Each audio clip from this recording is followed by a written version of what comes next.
محرم کو جانتے ہیں لوگ ہمارے ہاں کیا کہتے ہیں؟ کہتے ہیں ان کے ہاں کالی عید آ گئی ہے۔ اللہ اکبر!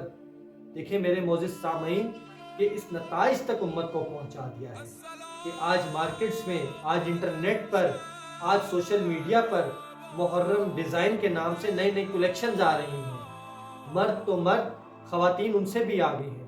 ہمیں اس محرم کو کیا ایسے بنانا چاہیے تھا کہ آج لوگ ہمیں کہیں کہ ان کے ہاں کالی عید آ گئی ہے، بلکہ ہمیں محرم کو ایسے منعقد کرنا چاہیے تھا کہ جیسے ائمہ معصومین نے منعقد کیا۔ ہمیں ائمہ معصومین کے کردار کو اپنا رول ماڈل بنانا چاہیے تھا۔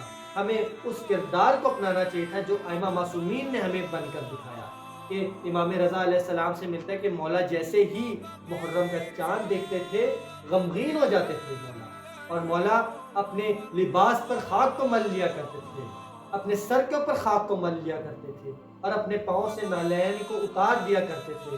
مولا اپنے سینوں کو چاک کر لیا کرتے تھے۔ مولا سے پوچھا گیا کہ مولا آپ ایسا کام کیوں انجام دے رہے ہیں؟ تو مولا نے فرمایا کہ میں یہ نہیں چاہتا کہ لوگ غدیر کی طرح محرم کو بھی بھلا دیں۔ اور آج ہم محرم کی تیاریاں کیسے کر رہے ہیں؟ ہمیں ویسے محرم کو منعقد کرنا ہے کہ جیسے ہمارے ائمہ معصومین نے بتایا۔ ہمیں اس عزاداری کو عبادت سمجھ کر منعقد کرنا ہے۔ ہمیں اس عزاداری کے ذریعے اپنے کردار کو سنوارنا ہے، نہ کہ اپنے لباس کو۔ جہاں اپنے کردار کو سنوارنے کا دن تھا وہاں ہم نے اپنے لباس کو سنوارا، اور اس لباس کو سنوار رہے ہیں، اس جسم کو سنوار رہے ہیں کہ جس جسم نے خاک میں مل جانا ہے، لیکن ہم اس کردار کی، ہم اس روح کی کوئی تیاری نہیں کر رہے کہ جس نے الپروردگار کی بارگاہ میں جا کر سرخرو ہونا ہے۔